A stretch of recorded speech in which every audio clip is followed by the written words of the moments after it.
Hello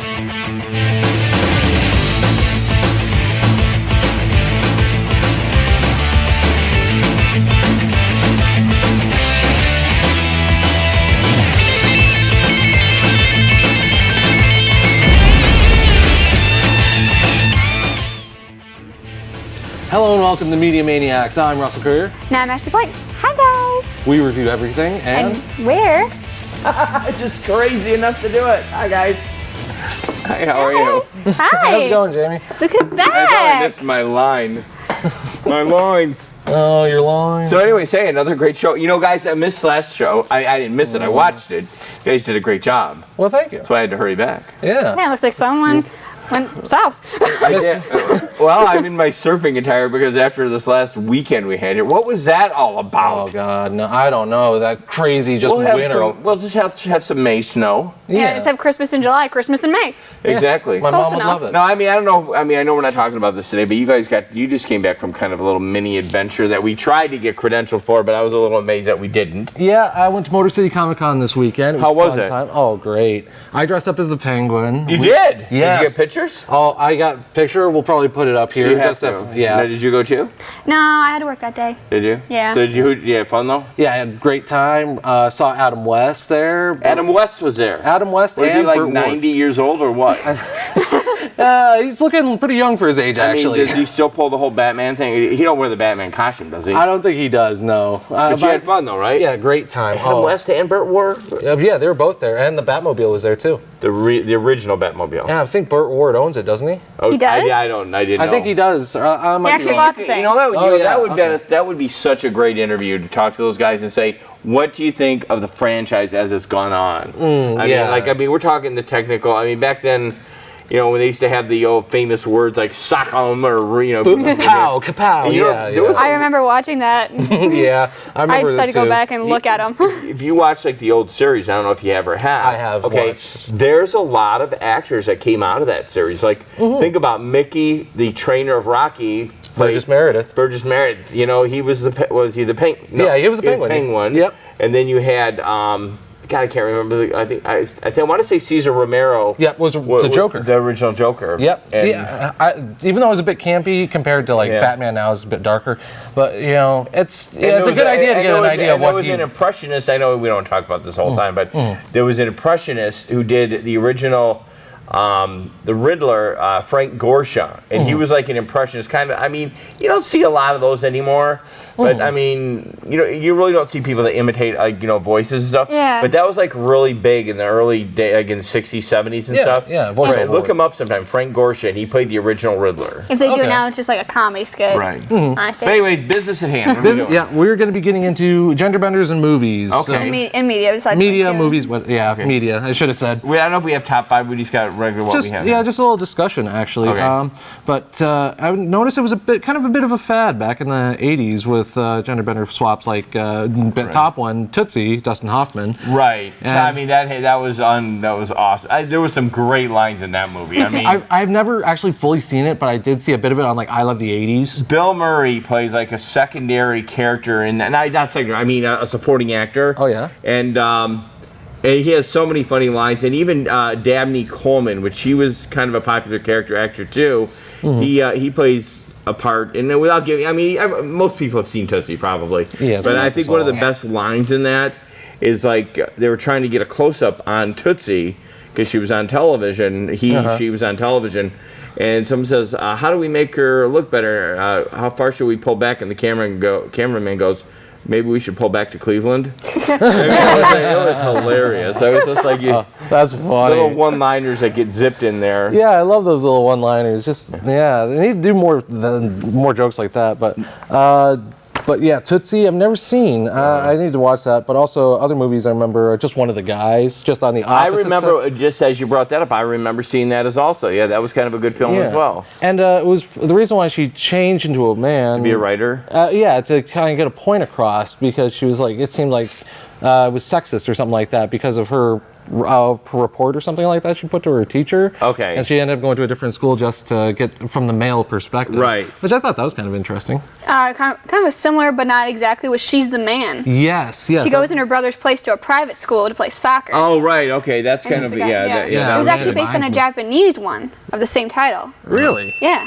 Oh, I didn't It was know. made a lot earlier. You go back now, the older ones, which this is like, I mean, we're talking like really touchy subject back in the black and white era films, is a Marilyn Monroe picture with Tony Curtis, who's Jamie Lee Curtis's dad, and Jack Lemmon, who They joined the all-female band. Right, because the whole thing is these two guys actually were in the back and witnessed the St. Valentine's Day massacre, and they needed to get out of town real fast because the mob was trying to find them. So they decided to join this all-female band, which Marilyn Monroe is in it, and it's a pretty cool film. I mean, some people don't watch black and white films. I love black and white movies. I do too. I'm a fan. No color on there, but if you ever get a chance, it's quite hilarious. It's hilarious. What's the name of the movie again? It's called Some Like It Hot, and Marilyn Monroe's in it, Jack Lemmon and Tony Curtis, and during the movie, part of Tony Curtis, even though he's dressed up like a lady, he's actually kind of falls in love with Marilyn Monroe. Yeah, and he tries to date her as the guy while being the girl. Yeah, I've noticed that in other movies too, like one Yentl with Barbara Streisand. You know what? I haven't seen that movie in so long, but I stumbled by it. It was on, and I stopped, and I'm like, that was actually pretty good, Papa, can you hear me? Right. And then Mandy Patinkin was in that too. And wasn't she the one that was trying to Mandy Patinkin was a guy. He was an actor actually on Broadway. Okay. Saw him. His big famous thing was you probably saw him on a lot of medical shows on CBS. Okay. But he actually did cut his teeth. He was in Evita. He was the narrator of Evita on Broadway. Saw him in Detroit one time. Oh, really? And I saw him before he was big, and I said, this guy is going to be big. About a year or two later, boom, he's in Yentl, and that was kind of a launching pad for him. Awesome. Yeah, this skyrocketed his career. That's cool. Yeah, that's a good one. Speaking of guys with skyrocketed career, Robin Williams, Mrs. Doubtfire. Oh, the quintessential, right? Yeah, you're right. Yeah, of course. Dude looks like a lady. And vacuuming through the house. Hello, I'm Eugenia Doubtfire. With the pie on the face. Oh, God. It's a face mask. And then the lady in the kitchen, she's horrified. She tries it and it tastes it, right? Oh yeah, because stripping off of his face, it drops in the coffee mug. You guys, I can't remember the actor that. Okay, you remember when Robin Williams goes over and I guess it's his brother. Oh, the makeup artist, yeah. Right, and I don't know I forget who that guy is, but he actually does a pretty good job too. He's like, yeah, but that was a good film. Actually, another movie that he was in, the brother, I think wasn't he in Hairspray at one point or something? Yes. So that was another connection. Another movie with Robin Williams about gender benders, which is funny, unbelievably funny. The Birdcage. Oh yeah. I love that I haven't movie. seen it. I've seen bits of it. I can't think. I'm blanking. Oh, plays his husband? Jeez. No. I'm talking about the Nathan Lane plays his husband. Nathan Lane, yeah. But the actor I'm talking about that plays the congressman that they literally have to dress up. Oh, right. Gene Hackman. Gene Hackman. Gene Hackman dresses in drag, and he's coming out of the club. Oh. And nobody was talking to him. And he's like, nobody's talking to me. What's wrong? But that was fun. I mean, there's a lot of gender benders. And I tell you, it's kind of a cool thing if you ever want to watch stuff. I like the Houseman.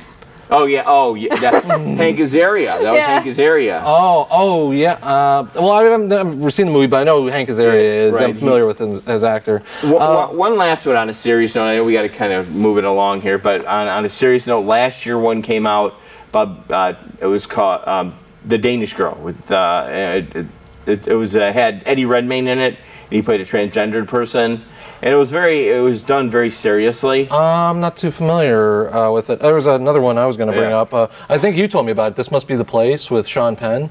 I think there was one I remember we talked about at one point. It's not about gender bender. I just regular This Must Be the Place. Okay. Oh, never mind then. I'm sorry. One in TV. That's another show. That's another. We got to wrap this up real quick. Before I do that, one in TV that I wanted to get to was the body switching one. Where the two characters switch bodies. It happened to Mighty Morphin Power Rangers. Oh, yeah. Actually, that's true. Billy, the Blue Ranger, and the Pink Ranger switch bodies. Yeah. So they kind of... Kimberly and Billy switch bodies. Which actually leads us into our next segment where we talk about the Power Rangers reboots. Joe, join us then.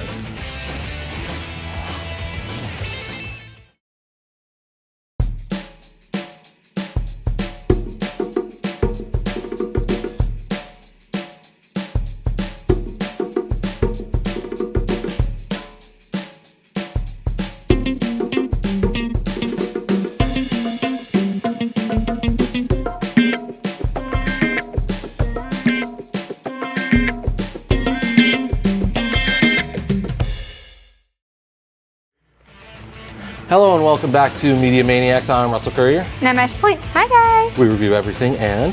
We're just crazy enough to do it. Yes, we are. And in the magic popcorn bucket, we have our little... little thing to... How do I...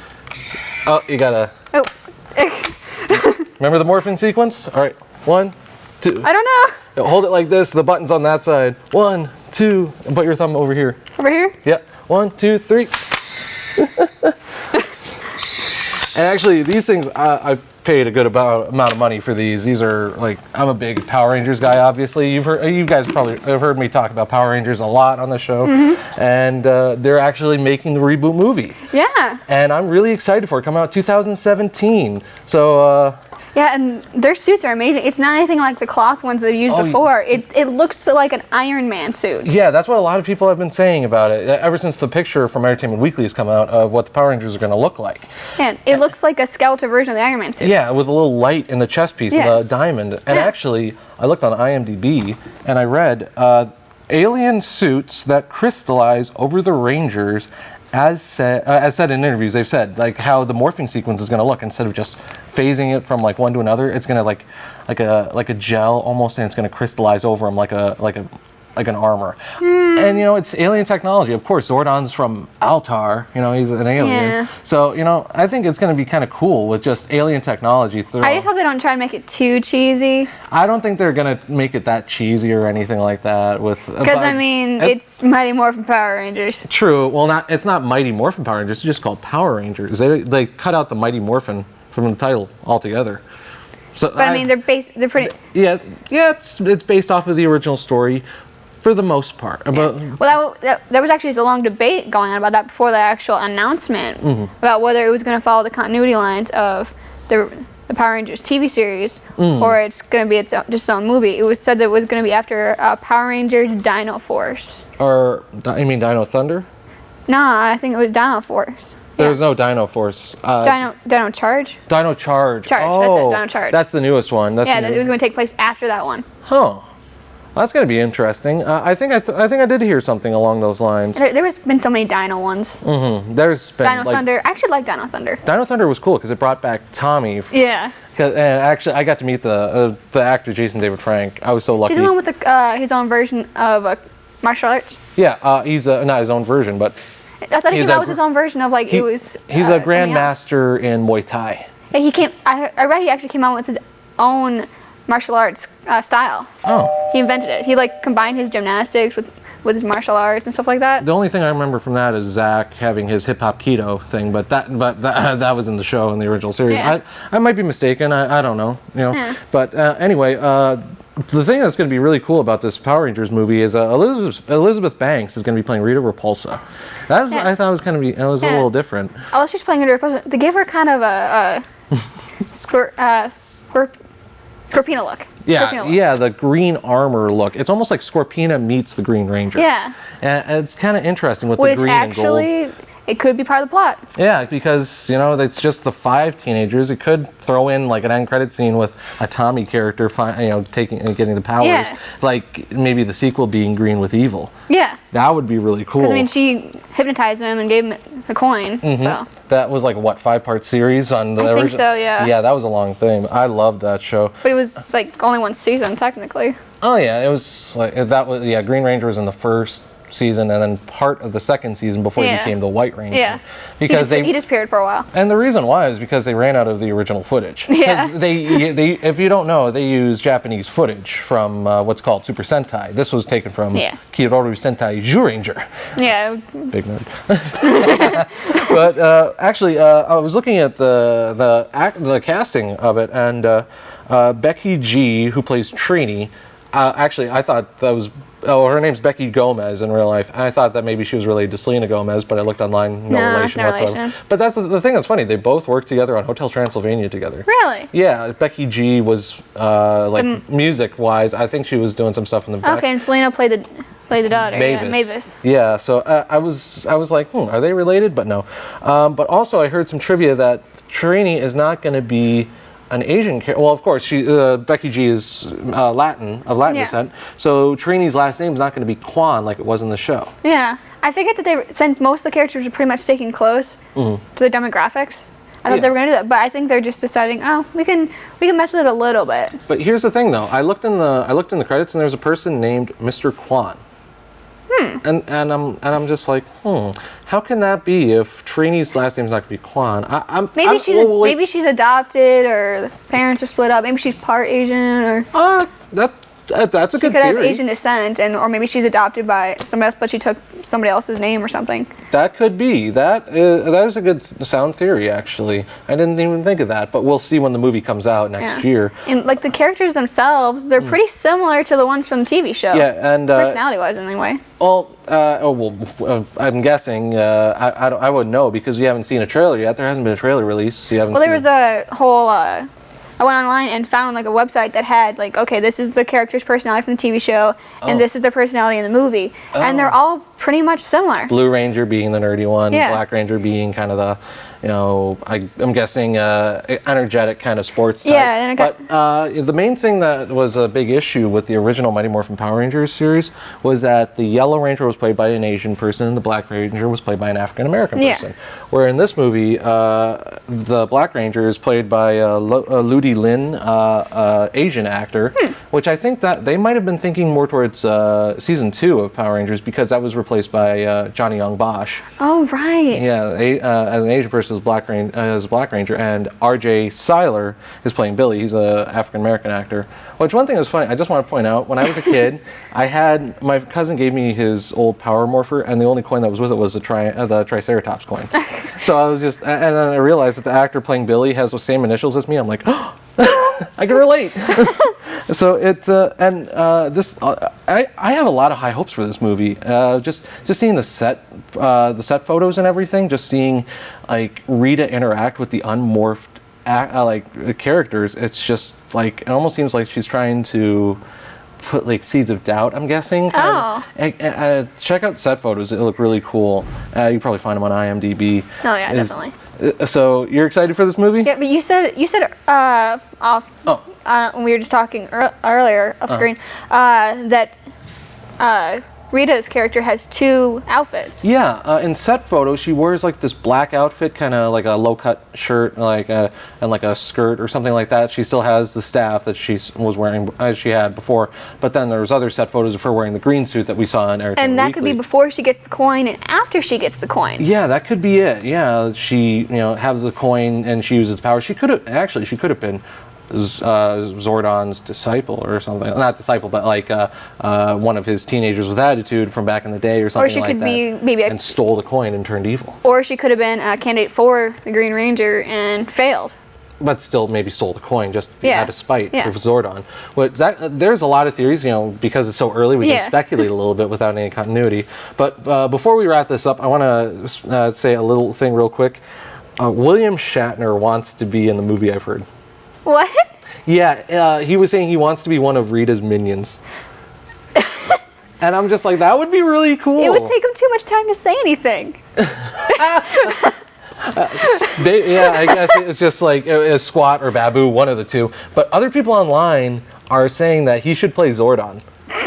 And I'm just like, that would be perfect. I think that would fit in. Space, aliens, and everything, and have the face of Star Trek right here. Yeah. It would just work perfectly. He talked long enough for them to change. So anyway, that's going to be it for this Power Rangers segment. When we come back, Ashley's going to go put on her headphones so she doesn't get any spoilers when we do a review of Captain America Civil War. See you next time, guys.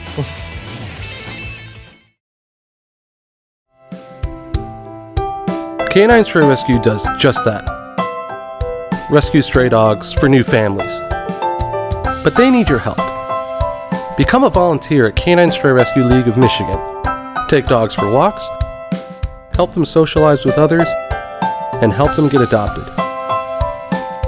Fill out an application and help a family add a new member today.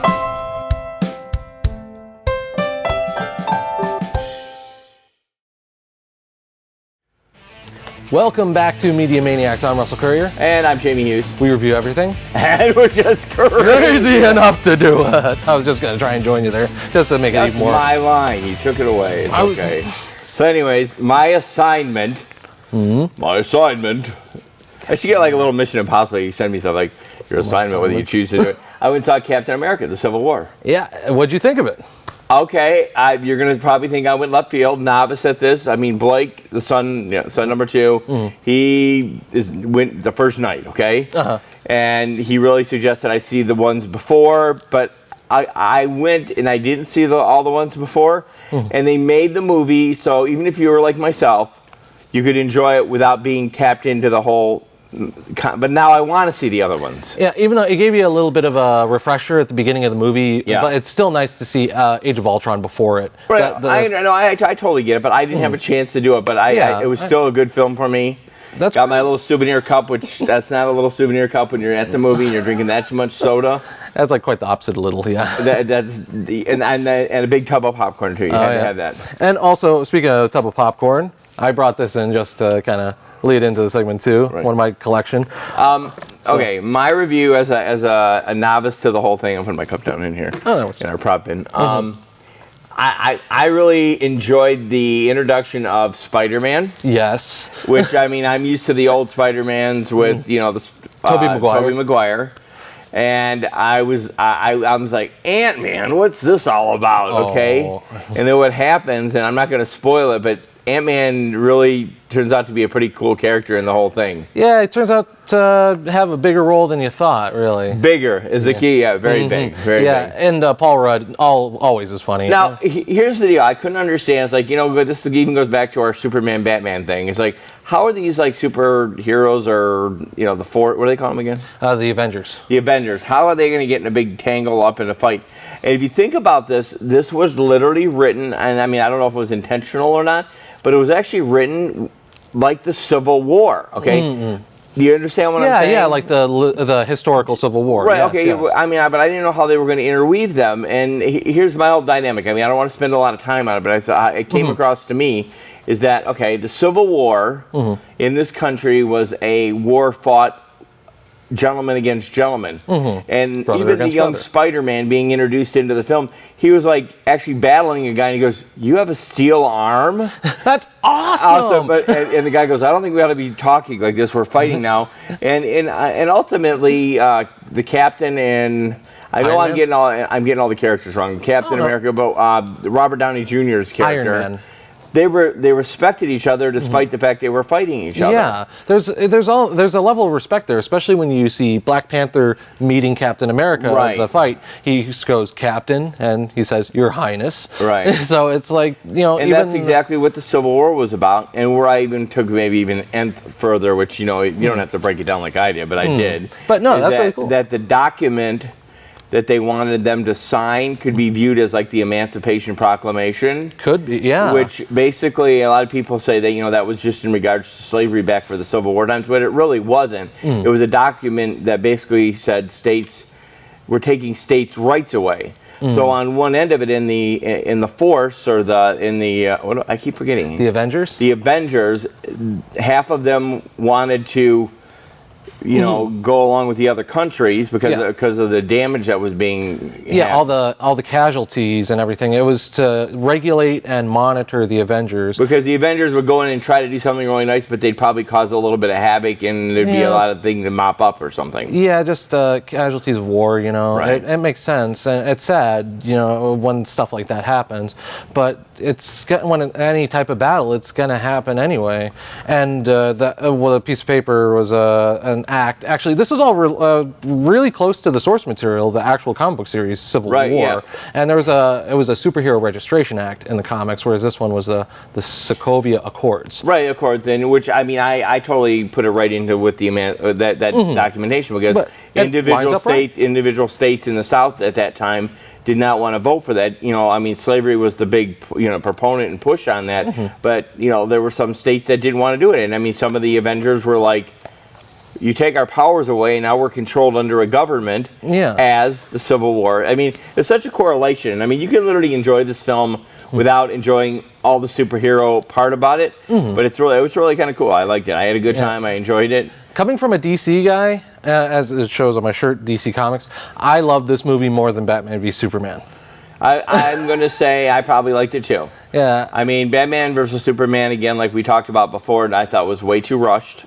I thought, we have all this conflict that got built up, and then someone says somebody's name, and we're done. Yeah, basically. but With this one, it had the layers to it. It kind of built up. You met the characters that are all affected by this whole act and everything, and you kind of see their side of it, and you kind of the evolution with Robert Downey Jr.'s character. What was it? What's his character? What's that thing? Metal Man or something? Iron Man. I told you I'm going to get this wrong. Yeah, 8 years ago. Iron Man. Okay, and you see what part of the Avengers knew about the death of his parents. Oh yeah, you see that more in Captain America: Winter Soldier. That was the first little bit about that, but just keeping. Oh, I'm not going to say anything about. I almost spoiled something here. I'll keep my mouth shut, but there's a bit of a struggle, to separate all of them in many ways, not just with the act, but something else in the movie. It's just out of left field for me. Was just the villain of the movie, who was barely ever there, really, the Zemo character, that one guy. Right. His whole plan was to just split the Avengers and just divide and conquer. The Civil War. Yeah, exactly. And as you said before, Spider-Man being introduced in the movie, I think this is the best. They made him. He's not like the Tobey Maguire, I mastered my power Spider-Man. He's the Spider-Man that is just learning of what he can do, and he's kind of cool about it, and he's yet naive enough that he's still a kid. He's I got to be home. Mom wants to see me or something. It's Aunt May. Yeah, Aunt May. And I think that Tom Holland is the actor's name. He did a great job as not only as Spider-Man but as Peter Parker. He was the best on-screen Peter Parker I've seen. Right. No offense to Tobey Maguire and Andrew Garfield, who played. That was just seriously about that movie itself. But this Peter Parker is got integrated into the Avengers really well. Yeah, and just a little blip. Even though he's not there for very long, but you're introduced to the character, you already love him right off the bat. And it's just, they did an easy way of introducing multiple characters. He was almost like he's the comical relief in that movie too. Yeah, him and Ant-Man. They were both light comedy on both of them, And they're geeking out in front of their idol. The only one that I was waiting for to show up during the battle, I'm waiting for a cameo. I don't even watch this stuff, and I'm waiting for it. I'm like, God, the Hulk's going to show up here soon, okay? And he never does. No, people said that if the Hulk or Thor was going to be in the movie at all, it was going to be all one-sided or something like that. So I see why they took him out. And Who was the guy with the bow and arrow? Hawkeye. Like that guy. He's a great character, great actor, Jeremy Renner. And one thing, just a little tidbit from in the comics, Hawkeye and Ant-Man. There's a actual part in the comics where Hawkeye pulls back his bow, and Ant-Man is on the end of his bow, just like in the movie. So that was one thing that comic fans love, is when they actually go right to the comic. Well, I can see that whole portion of the genuine people that follow this stuff. But even if you do not follow this, you will have a good time going to it.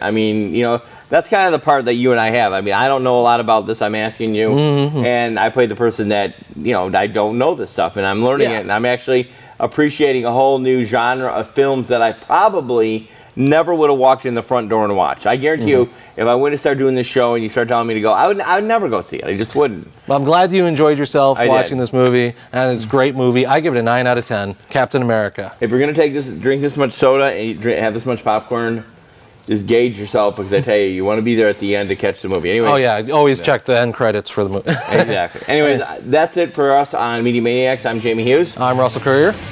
We do review everything, and we're just crazy enough to do it. And hope we see you next time. Take care of yourself. Go run a movie. Go see something. Okay. All right, and we'll leave his aisle seat open for you. We will.